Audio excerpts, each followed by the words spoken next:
اللهم صل على سيدنا محمد يا رب صل وسلم دائما أبدا۔ السلام علیکم ورحمۃ اللہ وبرکاتہ۔ بعض لوگ یہ کہتے ہیں کہ عورتوں کو یا جوان لڑکیوں کو عطر لگانا یا خوشبو استعمال کرنا جائز نہیں ہے، اس لیے عورتوں کو عطر یا کوئی بھی خوشبو نہیں لگانا چاہیے۔ لہذا عورتوں کا عطر لگانا کیسا ہے؟ دوسری بات، عورتوں کو عطر لگا کر خوشبو وغیرہ استعمال کر کے نماز پڑھنا کیسا ہے؟ خوشبو لگا کر نماز ہوگی یا نہیں ہوگی؟ اس بارے میں شریعت مطہرہ کیا کہتی ہے؟ تو دیکھیں، اس کا جواب یہ ہے، پہلے تو یہ سمجھ لیں کہ عورتوں کو عطر لگانا کیسا ہے۔ تو دیکھیں، عورتوں کو عطر لگانا بلا شبہ جائز ہے۔ خوشبو استعمال کرنے میں عورتوں کے کوئی حرج کی بات نہیں ہے، وہ خوشبو استعمال کر سکتی ہیں، لیکن اس میں شرط یہ ہے کہ عورت جو خوشبو استعمال کر رہی ہے، جو عطر لگا رہی ہے، وہ عطر بہت زیادہ مہکدار نہ ہو، اس کی خوشبو بہت دور تک پھیلنے والی نہ ہو، بہت زیادہ بھڑکدار نہ ہو۔ لہذا بھڑکدار عطر لگانا، بہت مہکنے والا عطر لگانا، بہت دور تک پھیلنے والی خوشبو لگانا یا ایسی خوشبو لگا کر گھر سے باہر نکلنا عورت کے لیے جائز نہیں ہوگا۔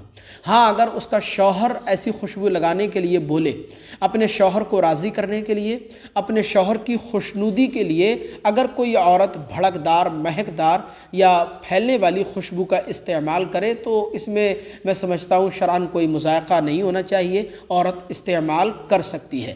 لیکن اگر گھر کے اندر غیر محرم افراد، نامحرم افراد موجود ہوں، یعنی جن سے عورت کا نکاح جائز ہوتا ہو، لہذا ایسے غیر محرم، نامحرم افراد کے سامنے بھی عورت کو ایسی بھڑکدار یا دور تک پھیلنے والی خوشبو استعمال کرنے سے اجتناب کرنا چاہیے۔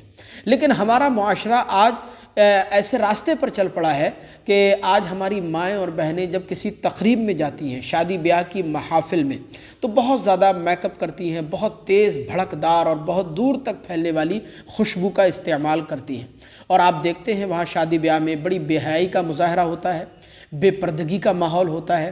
ہماری مائیں اور بہنیں اکثر یا تو بہت ٹائٹ لباس پہنتی ہیں یا اتنا باریک لباس پہنتی ہیں کہ بدن کی رنگت نظر آتی ہے۔ حالانکہ ہمارے نبی کریم صلی اللہ علیہ وسلم نے ارشاد فرمایا کہ وہ عورتیں جو ٹائٹ لباس پہنتی ہیں یا باریک لباس پہنتی ہیں جس سے ان کا بدن نظر آتا ہے، ایسی عورتیں لباس پہننے کے باوجود بھی ننگی ہیں۔ اور وہ عورتیں جو مٹک مٹک کر کے چلتی ہیں، مردوں کو لبھاتی ہیں یا دوسرے مردوں کو اپنی طرف مائل کرتی ہیں، میرے حضور نے ارشاد فرمایا کہ ایسی عورتیں جنت میں داخل نہیں کی جائیں گی، بلکہ داخل ہونا تو بہت دور کی بات ہے، ایسی عورتوں کو جنت کی خوشبو بھی نہیں ملے گی، جبکہ جنت کی خوشبو دور سے محسوس کی جا سکے گی۔ ایک دوسری حدیث پاک میں حضور ارشاد فرماتے ہیں کہ وہ عورتیں جو خوشبو یا عطر وغیرہ اس لیے استعمال کرتی ہیں تاکہ دوسرے لوگ ان کی خوشبو کو محسوس کر سکیں، ان کی طرف مائل ہو سکیں، میرے حضور فرماتے ہیں کہ ایسی عورتیں بدکار ہیں۔ اللہ اکبر۔ رہا یہ مسئلہ کہ عورتوں کو عطر وغیرہ استعمال کر کے خوشبو لگا کر اگر وہ نماز پڑھیں تو نماز ان کی ہوگی یا نہیں ہوگی؟ تو دیکھیں، نماز ان کی بلا شبہ ہو جائے گی۔ عطر لگانے کے بعد، خوشبو استعمال کرنے کے بعد اگر وہ نماز پڑھتی ہیں تو نماز پر کوئی فرق نہیں پڑے گا، نماز ان کی ہو جائے گی۔